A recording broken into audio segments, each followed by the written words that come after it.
성도 여러분 안녕하세요. 톨레리게 2024 12월 12일 시간입니다. 오늘 우리가 읽을 분량은 계시록 10장에서 13장까지입니다.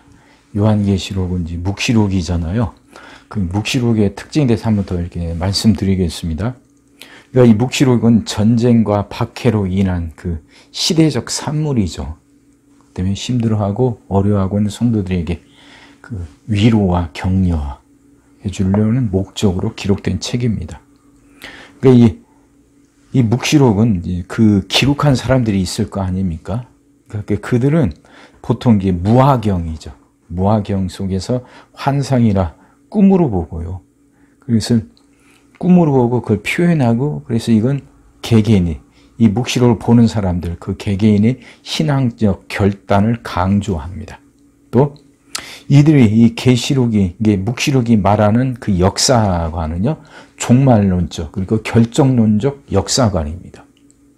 그러니까 예언문학도요, 그 앞으로 오게 될 종말을 말하는데, 예언문학에서 말하는 그 종말은요, 이게 변형 가능성이 있어요. 그러니까 이런 어려움이 오니까 빨리 깨어나서 돌이켜라. 이게 예언문학이고요. 묵시문학은 그게 아니에요. 이미 결정난 거예요. 이미 종말이 이제 곧 오는데 그 종말은 바뀔 수 없습니다. 이미 결정이 난 거예요. 그러니까 이 말씀은 지금 그 어려운 가운데 있는 사람들에겐 더 큰 위로가 되고 희망의 근거가 되는 겁니다. 묵시록에서 말하는 그 종말은 결국 악의 심판이고 선의 승리거든요. 이건 누구도 바꿀 수 없고 누구도 흔들 수 없는 결정된 사실이에요.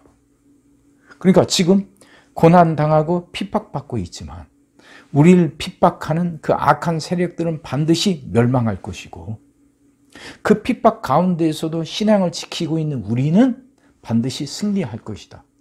이렇게 말하는 게 묵시문학이고, 요한계시록도 이야기를 계속하고 있는 겁니다. 이야기를.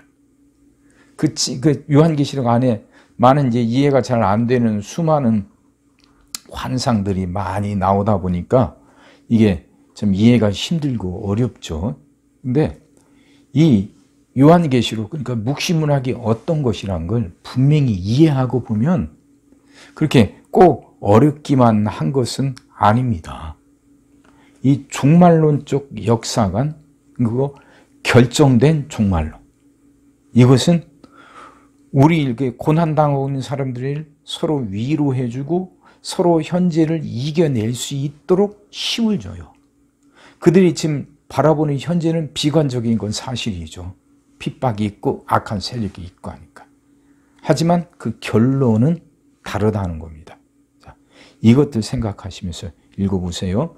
그리고 오늘 읽게 된 이제 10장에서 13장인데, 10장에서 11장은 여섯째 나팔의 재앙이 끝나고 일곱째 나팔이 시작되기 전 그 사이에 있잖아요.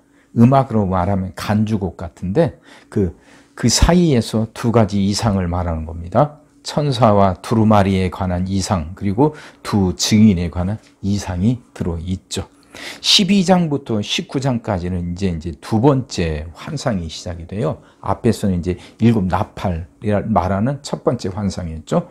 12장부터는 이제 두 번째 환상이 시작되는데, 오늘 읽은 12장과 13장은 그 박해를 받는 교회를 상징하는 여인이 나와요. 한 여인이 나오는데 그 여인이 박해를 받는 교회를 말하는 거죠. 그리고 또 아기가 나오는데 이 아기는 예수 그리스도를 상징하고요. 또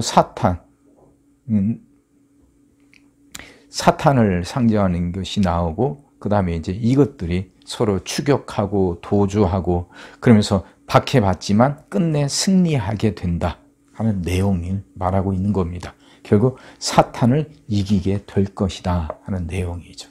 자, 이것들 생각하시면서 읽어보세요. 시작하겠습니다.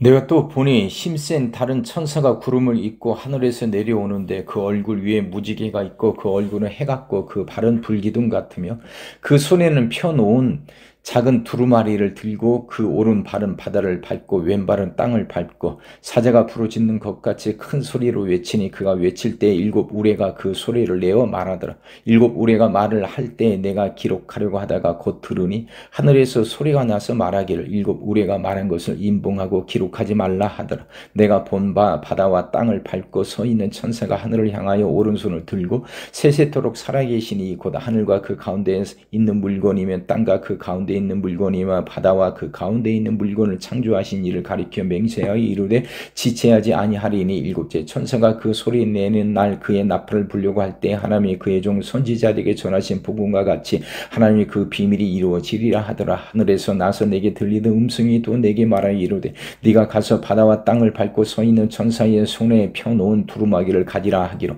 내가 천사에게 나아가 작은 두루마리를 달라 한즉 천사가 이르되 갖다 먹어 버리라. 네 배에는 쓰나 네 입에는 꿀같이 달리라 하거늘 내가 천사의 손에서 작은 두루마리를 갖다 먹어버리니 내 입에는 꿀같이 다나 먹은 후에 내 배에서는 쓰게 되더라. 그가 내게 말하기를 네가 많은 백성과 나라와 방언과 임금에게 다시 예언하여야 하리라 하더라. 또 내게 지팡이 같은 갈대를 주며 말하기를 일어나서 하나님의 성전과 제단과 그 안에서 경배하는 자들을 측량하되 성전 바깥 마당은 측량하지 말고 그냥 두라. 이것은 이방인에게 주었은즉 그들이 거룩한 성을 42달 동안 짓밟으리라.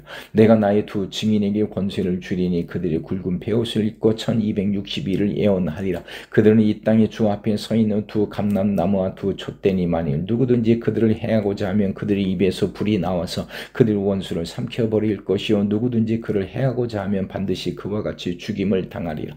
그들이 권능을 가지고 하늘을 닫아 그 예언을 하는 날 동안 비가 오지 못하게 하고 또 권능을 가지고 물을 피로 변하게 하고 아무 때든지 원하는 대로 여러 가지 재앙으로 땅을 치리로다. 그들이 그 증언을 마칠 때 무적행으로부터 올라오는 짐승이 그들과 더불어 전쟁을 일으켜 그들을 이기고 그들을 죽일 터인저 그들의 시체가 큰 성 길에 있으리니 그 성은 영적으로 하면 소돔이라고도 하고 애국이라고도 하니 곧 그들이 주께서 십자가에 못 박히신 곳이라. 백성들과 족속과 방언과 나라 중에서 사람들이 그 시체를 사흘 반 동안을 보며 무덤에 장사하지 못하게 하리로다. 이 두 선지자가 땅에 사는 자들을 괴롭게 한 고로 땅에 사는 자들이 그들의 죽음을 즐거워하고 기뻐하여 서로 예물을 보내리라 하더라. 3일 반 후에 하나님께로부터 생기가 그들 속에 들어가며 그들의 발로 일어서니 구경하는 자들이 크게 두려워하더라. 하늘로부터 큰 음성이 있어 이리로 올라오라 함을 그들이 듣고 구름을 타고 하늘로 올라가니 그들의 원수들도 구경하더라. 그때 큰 지진이 나서 성 10분의 1이 무너지고 지진에 죽은 사람이 7천이라. 그 남은 자들이 두려워하여 영광을 하나님께 돌리더라. 둘째 화는 지나갔으나 보라 셋째 화가 속히 이르는도다. 일곱째 천사가 나팔을 불매 하늘에 큰 음성들이 나서 이르되 세상 나라가 우리 주와 그의 그리스도의 나라가 되어 그가 세세토록 왕노릇 하시로다 하니 하나님 앞에서 자기 보좌에 앉아있던 24장로가 엎드려 얼굴을 땅에 대고 하나님께 경배하여 이르되 감사하옵나니 애쪽에도 계셨고 지금도 계신 주 하나님 곧 전능하신 이여 친히 큰 권능을 잡으시고 왕노릇 하시도다. 이방들이 분노하며 주의 진노가 내려 죽은 자를 심판하시며 종 선지자들과 성도들과 또 작은 자든지 큰 자든지 주의 이름을 경외하는 자들에게 상 주시며 또 땅을 망하게 하는 자들을 멸망시킬 때로소이다 하더라. 예, 하늘에 있는 하나님의 성전이 열리니 성전 안에 하나님의 언약궤가 보이며 큰 번개와 음성들과 우레와 지진과 큰 우박이 있더라. 하늘에 큰 이적이 보이니 해를 옷 입은 한 여자가 있는데 그 발 아래에는 달이 있고 그 머리에는 12달의 관을 썼더라. 이 여자가 아이를 베어 해산하게 되며 아파서 애를 쓰며 부르짖더라. 하늘에 또 다른 이적이 보이니 보라 한 큰 붉은 용이 있어 머리가 7이요 뿔이 10이라. 그 여러 머리에 7 왕관이 있는데 그 꼬리가 하늘의 별 3분의 1을 끌어다가 땅에 던지더라. 용이 해산하려는 여자 앞에서 그가 해산하면 그 아이를 삼키고자 하더니 여자가 아들을 낳으니 이는 장차 철장으로 만국을 다스릴 남자라. 그 아이를 하나님 앞과 그 보좌 앞으로 올려가더라. 그 여자가 광야로 도망하며 거기서 1260일 동안 그를 양육하기 위하여 하나님께서 예비하신 곳이 있더라. 하늘에 이에 전쟁이 있으니 미가엘과 그의 사자들이 용과 더불어 싸울새 용과 그의 사자들도 싸우나 이기지 못하여 다시 하늘에서 그들이 있을 곳을 얻지 못한지라.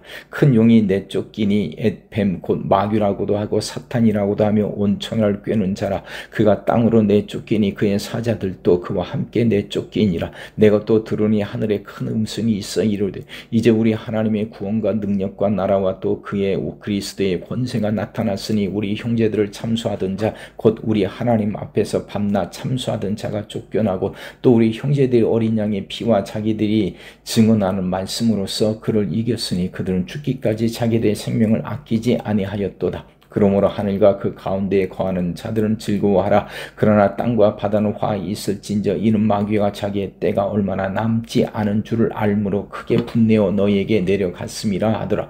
용이 자기가 땅으로 내쫓긴 것을 보고 남자를 낳은 여자를 박해하는지라. 그 여자가 큰 독수리의 두 날개를 받아 광야 자기 곳으로 날아가 거기서 그 뱀의 낯을 피하여 한 때와 두 때와 반 때를 양육받으며 여자의 뒤에서 뱀이 그 입으로 물을 강같이 토하여 여자를 물에 떠내려가게 하려 하되 땅이 여자를 도와 그 입을 벌려 용의 입에서 토한 강물을 삼키니 용이 여자에게 분노하여 돌아가서 그 여자의 남은 자손 곧 하나님의 계명을 지키며 예수의 증거를 가진 자들과 더불어 싸우려고 바다 모래 위에 서 있더라. 내가 보니 바다에서 한 짐승이 나오는데 뿔이 10이요 머리가 7이라. 그 뿔에는 10 왕관이 있고 그 머리 들레에는 신성 모독하는 이름들이 있더라. 내가 본 짐승은 표범과 비슷하고 그 발은 곰의 발 같고 그 입은 사자의 입 같은데 용이 자기의 능력과 보좌 큰 권세를 그에게 주었더라. 그의 머리 하나가 상하여 죽게 된 것 같더니 그 죽게 되었던 상처가 나음에 온 땅이 놀랍게 여겨 짐승을 따르고 용이 짐승에게 권세를 주므로 용에게 경배하며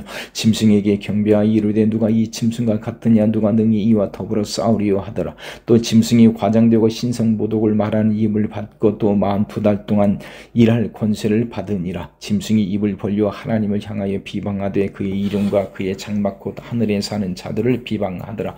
또 권세를 받아 성도들과 싸워 이기게 되고 각 족속과 백성과 방언과 나라를 다스리는 권세를 받으니 죽임을 당한 어린 양의 생명책의 창세 이후로 이름이 기록되지 못하고 이 땅에 사는 자들은 다 그 짐승에게 경배하리라.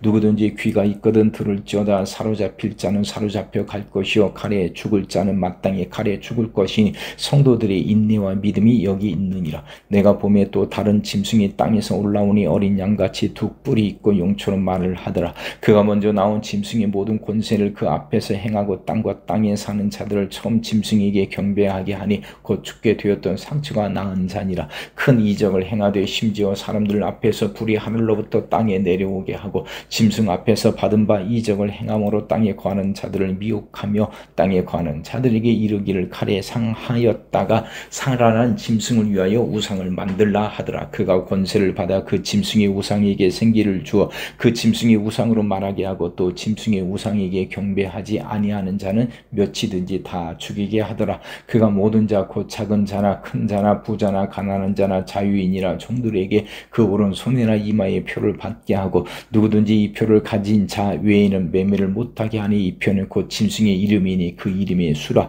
지혜가 여기 있으니 총명한 자는 그 짐승의 수를 세어보라. 그것은 사람의 수니 그의 수는 666이니라. 아멘.